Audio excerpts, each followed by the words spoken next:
But before that, I want to talk about the war of 1973, which was very important over here. So once again, I'm so sorry. Okay. I'm That's so okay. sorry. That's okay. I'm so sorry. That's okay. In 1967, Israel took over the Golan Heights, and the victory was so unexpected, but the state of Israel became so euphoric. Everybody said, "Wow, nobody can beat us." You know, it was like before that, our boundaries were so narrow. What the common saying over here was, the last one, in case of emergency, turn off the light in Ben Gurion Airport. It wasn't Ben Gurion Airport yet, but turn off the light in the airport.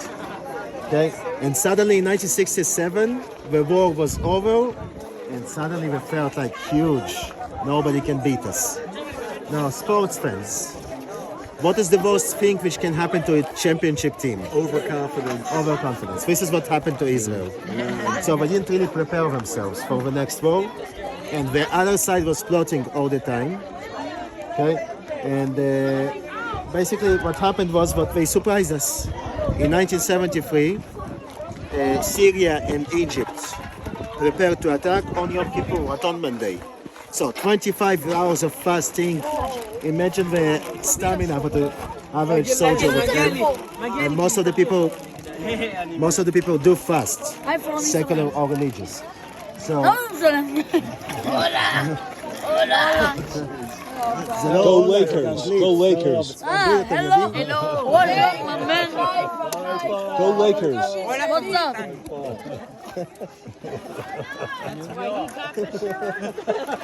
All bar mitzvah? Everybody bar mitzvah? This is my brother תאום. בני כמה אתם? דייר ניק. עברית, איתי עברית, בני כמה אתם? 13 כיתה ז'? זה אח תאום שלי, אתה יודע?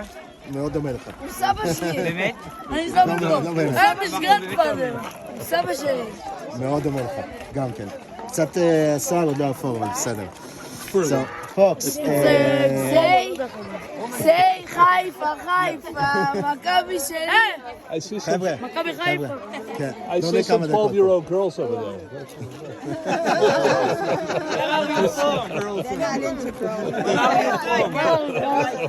But 3 years from now, we're going to live at Reva already. We go G. תביא להם שוקו. תודה חבר. יאללה חבר'ה, תנו לנו לראות כמה דקות. מסמביס לי? אני מפה, תנו לנו כמה דקות. בסדר, לא נראה טוב עכשיו. בארצות הברית. Give us a roll-up. Give me roll-up. Shalom aloha. אוקיי, היי, שבת חבר'ה, תודה. Okay, so I'll tell in a second. In a second, I'm getting just like I told. There is a thing which is going into Israel, so Syria is a little bit further than the thing. So 1973, they attack unexpectedly. Now, what does it mean to attack unexpectedly? Can you really prepare big units to attack unexpectedly? No. So the high commanding of Israel did know what was about to happen. But remember, Israel is depending on the reserves. So we didn't call up the reserves. And remember, overconfidence. When you're not confident, you prepare your equipment, you train, but suddenly Yom Kippur, not enough personnel, not enough tanks, not enough anything, and people are not ready. Suddenly on Yom Kippur, no news in Israel, nothing on TV. There are some rumors in the bigger cities about Syria and Egypt invade, and basically people, the reserve soldiers, they take up their personal vehicles. On Yom Kippur, you're not supposed to drive, but they come to the units, they unlock the rusty locks because nobody took care of the equipment.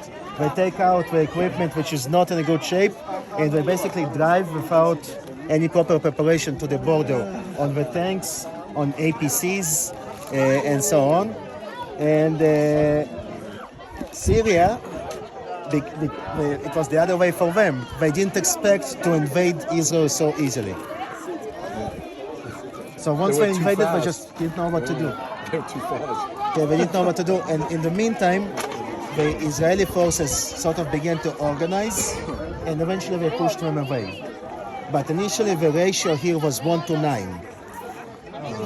So on each Syrian tank, on each Israeli tank, there were 9 tanks. Okay, so just like the war of 1967, the war of 1973 was a proxy war.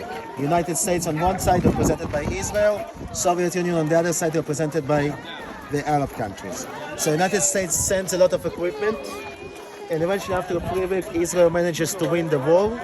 Israel wins the war, Israel doesn't win the diplomatic battlefield.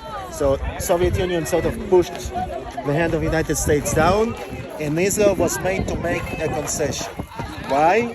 Because the Arab countries told Soviet Union, if our people will believe what we failed, we're doomed as rulers.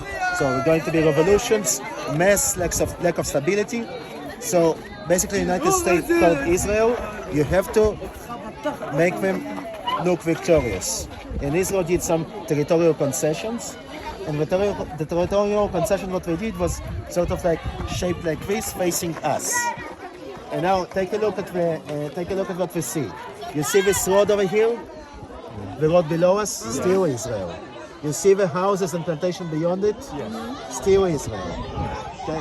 You see a grove in the distance with some houses in it? Okay, you can see what the houses are there, but even from here you can see something strange. These houses are deserted. So this town was taken over in 1967. In the meantime, the people moved to the new town, which you can see a little bit left. The town is called Quneitra. And this is the new Quneitra. The old Quneitra was given back to Syria in 1973. Okay? And the new Quneitra people, they stayed over well. So it's still a ghost town in front of us. So if you're looking for the border, this city, this deserted city in front of us, is sort of like a shape which is heading into Israel, but on the right-hand side with wind turbines in the distance, still Israel. The wind turbines on the left-hand side, still Israel. Okay, but the water reservoir, the grove, I see. Yeah. is Syria, and beyond it is also Syria. So the lake is Syria? The lake is not water reservoir. Where that water is beyond. So, folks, Yeah, that's the Israel. war, Other side of it.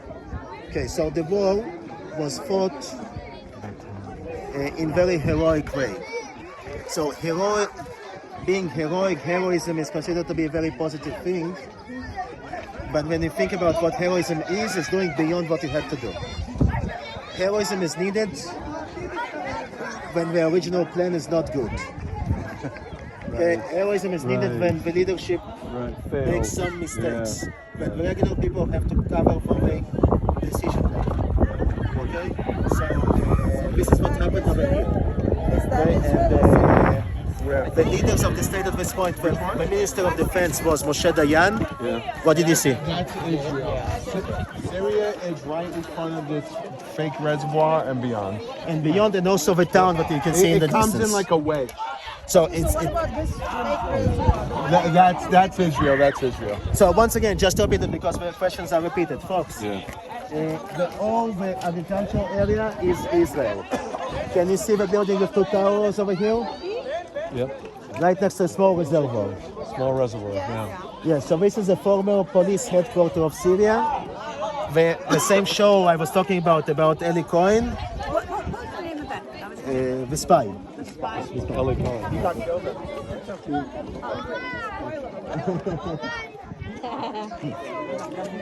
So that place is still Israel. It's a former headquarters of Syria. So in that movie, it's not filmed over here, but Eli Cohen was at this place. Okay. But then you have this grove beyond the plantation. Can you see? So in this grove you have deserted houses. This was Israel between 67 to 73, and when it was given back to Syria. So was the water reservoir, and then you have Syrian town over there. This is where the people from here moved between 67 to 73. There, the town, Syria.